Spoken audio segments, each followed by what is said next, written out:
శ్రీ మహాగణాధిపతయే నమః, శ్రీమాత్రే నమః. మాచిరాజ్ భక్తి ప్రేక్షకులందరికీ నమస్కారం.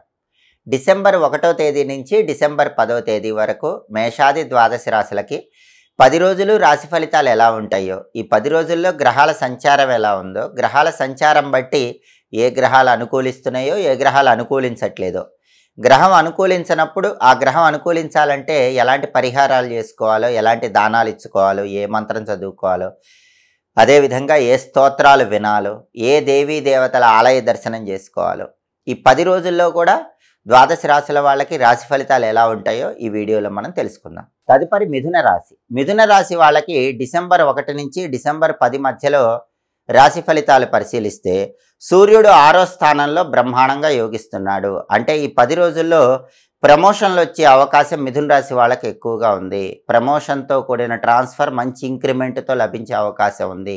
పాలిటిక్స్లో చక్రం తిప్పుతారు. పదవుల కోసం చేసే ప్రయత్నాలు అనుకూలిస్తాయి. తండ్రి వైపు బంధువులతో ఉన్న శత్రుత్వాలు తొలగిపోయి వాళ్ళతో అనుకూలత పెరుగుతుంది. తండ్రితో కూడా ఏమైనా డిస్ప్యూట్స్ ఉంటే అవన్నీ ఈ 10 రోజుల్లో క్లియర్ అయిపోతాయి. తండ్రి వైపు నుంచి రావాల్సిన ఆస్తుల పరంగా కూడా మీకు వచ్చేటటువంటి సూచనలు ఎక్కువగా ఉన్నాయి. వ్యవసాయ రంగంలో కూడా మంచి లాభాలు ఉంటాయి. ఆరోగ్య సమస్యలు తొలగిపోతాయి. 6వ స్థానంలో రవి సంచారం అనేది మిథున రాశి వాళ్ళకి చక్కటి ఆరోగ్య ప్రాప్తిని కలిగింపజేస్తుంది. ఈ 10 రోజుల్లో కూడా మిథున రాశి వాళ్ళకి రవి బలం చాలా అద్భుతంగా ఉంది. అలాగే బుధుడు ఈ 10 రోజుల్లో 5, 6 స్థానాల్లో సంచారం చేస్తున్నాడు. మొదటి 6 రోజులు 5వ సంచారం చేస్తూ వ్యతిరేక ఫలితాలు ఇస్తున్నాడు. తర్వాత 4 రోజులు 6వ సంచారం చేస్తూ అనుకూల ఫలితాలు ఇస్తున్నాడు. కాబట్టి బుధుడు మొదటి 6 రోజులు 5వ సంచారం చేస్తున్నప్పుడు విద్యా, ఉద్యోగ, వ్యాపార రంగాల్లో వ్యతిరేక ఫలితాలు ఉంటాయి. కానీ చివరి 4 రోజుల్లో 6వ సంచారం అనుకూల ఫలితాలు కాబట్టి విద్యా, ఉద్యోగ, వ్యాపార రంగాల్లో పూర్తిగా అనుకూల ఫలితాలు ఉంటాయి. కాబట్టి మిథున రాశి వాళ్ళు ప్రధానంగా బుధుడి బలం మొదటి 6 రోజుల్లో పెరగాలంటే, అంటే డిసెంబర్ 1 నుంచి డిసెంబర్ 6 మధ్యలో బుధుడి బలం పెరిగి విద్యా, ఉద్యోగ, వ్యాపార రంగాల్లో బ్రహ్మాండంగా రాణించాలన్నా, విద్యార్థులకు ర్యాంకులు రావాలన్నా, ఇంటర్వ్యూకి వెళితే సెలెక్ట్ కావాలన్నా, వ్యాపారంలో ఎక్కువ లాభాలు రావాలన్నా ఈ మొదటి 6 రోజుల్లో కూడా గణపతి మంత్రం చదువుకోండి. ఆ గణపతి మంత్రం ఏంటంటే ఓం గం నమః. ఇది మంత్రం. రోజు గణపతి దగ్గర ఈ మొదటి 6 రోజుల్లో గరిక, ఎర్ర పుష్పాలు ఉంచి ఇంట్లో ఫోటో దగ్గర నమస్కారం చేసుకోండి. పెసలు నానబెట్టి ఆవుకు పెట్టడం, కేజింబావు పెసలు ఆకుపచ్చ వస్త్రంలో మూటగట్టి పంతులు గారికి దానం ఇవ్వడం ద్వారా మొదటి 6 రోజుల్లో బుధుడి బలం పెంచుకోవచ్చు. ఇక చివరి 4 రోజుల్లో అంటే డిసెంబర్ 7, డిసెంబర్ 8, డిసెంబర్ 9, డిసెంబర్ 10 ఈ 4 రోజుల్లో బ్రహ్మాండంగా బుధుడు ఉన్నాడు. విద్యారంగంలో ర్యాంకులు కొడతారు. కొత్త ఉద్యోగం కోసం ఇంటర్వ్యూకి వెళితే సెలెక్ట్ అవుతారు. వ్యాపారంలో బ్రహ్మాండమైన లాభాలు వస్తాయి. అలాగే ఈ 10 రోజుల్లో మిథున రాశి వాళ్ళకి కుజుడి బలం పరిశీలిస్తే, కుజుడి సంచారం పరిశీలిస్తే కుజుడు 6, 7 స్థానాల్లో సంచారం చేస్తున్నాడు. మొదటి 7 రోజులు 6వ సంచారం చేస్తున్నాడు. చివరి 3 రోజులు 7వ సంచారం చేస్తున్నాడు. అంటే మొదటి 7 రోజులు డిసెంబర్ 1 నుంచి డిసెంబర్ 7 మధ్యలో కుజుడు బ్రహ్మాండంగా ఉన్నాడు. అంటే ప్రాపర్టీస్ కొనటం కానీ, అమ్మటం కానీ వీటికి సంబంధించిన ప్రయత్నాలు అనుకూలిస్తాయి. రియల్ ఎస్టేట్లో మంచి జాక్పాట్ కొట్టే యోగం ఉంది. మంచి డీల్ ఓకే అయ్యే యోగం ఉంది. బ్యాంక్ లోన్లు శాంక్షన్ కావాలన్నా డిసెంబర్ 1 నుంచి డిసెంబర్ 7 మధ్యలో మిథున రాశి వాళ్ళకి బలం ఉంది. అప్పులు తీర్చాలన్నా డిసెంబర్ 1 నుంచి డిసెంబర్ 7 మధ్యలో బలం ఉంది. సోదరులతో ఉన్న డిస్ప్యూట్స్ క్లియర్ చేసుకోవాలన్నా, సోదరుల వల్ల ప్రాపర్టీస్ వ్యవహారాల్లో అనుకూలత రావాలన్నా డిసెంబర్ 1 నుంచి డిసెంబర్ 7 వరకు బలం ఉంది. బ్యాంక్ లోన్లు వస్తాయి, అప్పులు తీరుతాయి, ప్రాపర్టీస్ పరంగా లాభాలు ఉంటాయి. ఇవన్నీ కూడా 7వ తారీఖు వరకు కనిపిస్తాయి. అయితే 8, 9, 10 తారీఖుల్లో డిసెంబర్ 8, డిసెంబర్ 9, డిసెంబర్ 10 ఈ 3 రోజుల్లో మాత్రం కుజుడి బలం తగ్గిపోతుంది. కుజుడు 7వ స్థానంలోకి వెళుతున్నాడు. అప్పుడు లైఫ్ పార్ట్నర్తో గొడవలయ్యే అవకాశం ఉంది. కొంచెం జాగ్రత్తగా ఉండాలి. డిసెంబర్ 8, డిసెంబర్ 9, డిసెంబర్ 10 ఈ 3 రోజుల్లో లైఫ్ పార్ట్నర్ మాట్లాడే చిన్న విషయాలకి పట్టించుకోనట్లు వెళ్ళిపోండి. లేకపోతే చిలికి గాలివానై లైఫ్ పార్ట్నర్తో పెద్ద గొడవలయ్యే అవకాశం ఉంది. అలా జరగకుండా ఉండాలంటే చివరి 3 రోజుల్లో ప్రతిరోజు ఓం అం అంగారకాయ నమః అనే మంత్రం 7 సార్లు చదువుకోండి. అలాగే కందులు నానబెట్టి బెల్లంతో కలిపి ఆవుకు పెట్టడం, లేదా కేజింబావు కందులు ఎర్ర వస్త్రంలో మూటగట్టి దానం ఇవ్వటం చివరి 3 రోజుల్లో ఒకసారి చేసుకుంటే ఆ చివరి 3 రోజుల్లో కూడా కుజుడి బలం పెరుగుతుంది. అలాగే మిథున రాశి వాళ్ళకి శుక్రుడు 6వ స్థానంలో వ్యతిరేక ఫలితాలు ఇస్తున్నాడు. దానివల్ల ఏం జరుగుతుందంటే మిథున రాశి ఆడవాళ్ళకి గైనిక్ ప్రాబ్లమ్స్ వల్ల ఇబ్బందులు అయ్యే అవకాశాలు ఉన్నాయి. కాబట్టి గైనిక్ ప్రాబ్లమ్స్, పీసీఓడి ప్రాబ్లమ్స్ ఉన్న ఆడవాళ్ళు ఈ విషయంలో ప్రత్యేకమైన శ్రద్ధ మిథున రాశి వాళ్ళు ఈ 10 రోజుల్లో వహించటం అవసరం. అలాగే మగవాళ్ళకు కూడా ప్రైవేట్ పార్ట్స్కి సంబంధించినటువంటి ఏవైనా అనారోగ్య సమస్యల వల్ల చికాకులు రావటము, హెర్నియా లాంటి సమస్యలు ఉత్పన్నం కావటం ఇలాంటివి జరిగే అవకాశాలు ఉన్నాయి. అలా జరగకుండా ఉండాలంటే ఈ 10 రోజుల్లో శుక్రుడు యోగించాలంటే, ఈ రకమైన అనారోగ్య సమస్యలు లేకుండా ఉండాలంటే, దాంతోపాటుగా శుక్రుడు 6వ స్థానంలో ఉన్నాడు కాబట్టి విపరీతమైన ఖర్చు ఉండే అవకాశం ఉంది. ఆ విపరీతమైన ఖర్చును మీ కంట్రోల్లో ఉంచుకోవాలంటే నానబెట్టిన అలసందలు, బొబ్బర్లు గోమాతకు తినిపించడం, అలాగే 1.25 కేజీ అలసందలు తెల్లటి వస్త్రంలో మూటగట్టి పంతులు గారికి దానం ఇవ్వటం చేయండి. అలాగే శుక్రుడికి అధిష్టాన దైవం లలితా అమ్మవారు కాబట్టి శ్రీమాత్రే నమః అనే మంత్రం రోజు 20 సార్లు చదువుకోండి. అలాగే లలితా సహస్రనామ స్తోత్రం చాంటింగ్ వినండి. అప్పుడు శుక్రుడు యోగిస్తాడు.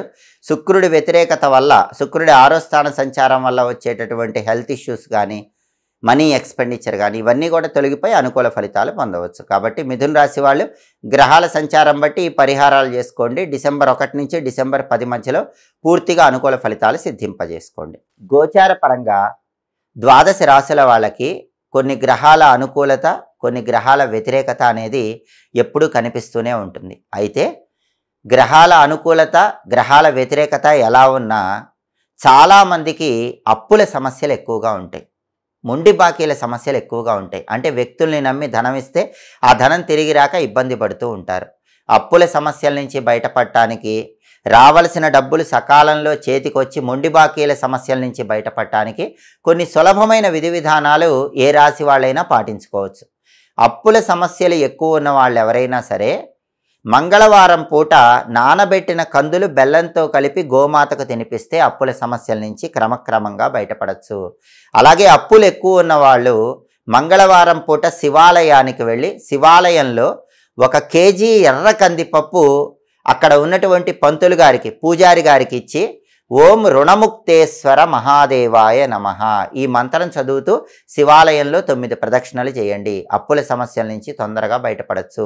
అప్పులు ఎక్కువగా ఉన్నవాళ్ళు మంగళవారం పూట కుజదీపాన్ని మీ ఇంట్లో వెలిగించుకోండి. కుజదీపం ఎలా వెలిగించాలంటే మంగళవారం స్నానం చేశాక మీ ఇంట్లో దక్షిణం వైపు ఒక పీట ఉంచండి. ఆ పీట మీద బియ్య పిండితో ముగ్గు వేయండి. ఒక మట్టి ప్రమిదలో ఇంకొక మట్టి ప్రమిద ఉంచి నువ్వుల నూనె పోసి 9 ఎరుపు ఒత్తులు తీసుకుని ఆ 9 ఎరుపు ఒత్తులు కలిపి ఒకే ఒత్తిగా చేసి ఆ ఒత్తి దక్షిణం వైపు వెలిగేలాగా దీపం పెట్టండి. దీన్ని కుజ దీపం అంటారు, రుణ నివారణ దీపం అంటారు. అంటే మంగళవారం పూట కుజుడికి ఇష్టమైన దిక్కు దక్షిణ దిక్కు కాబట్టి స్నానం చేశాక హాల్లో దక్షిణం వైపు, కుజుడికి ఎరుపు రంగు అంటే ఇష్టం కాబట్టి, కుజుడికి 9 అంకె ఇష్టం కాబట్టి 9 ఎర్ర ఒత్తులు కలిపి ఒక ఒత్తిగా చేసి దక్షిణం వైపు ఆ ఒత్తి కనీసం గంట సేపు వెలిగేలా దీపం పెడితే ఈ కుజ దీపం వల్ల క్రమక్రమంగా అప్పుల బాధల నుంచి బయటపడచ్చు. ఎర్ర ఒత్తులు లేకపోతే ఒత్తులకి పూర్తిగా కుంకుమ రాయండి, అప్పుడు అవి ఎర్ర ఒత్తులు అవుతాయి.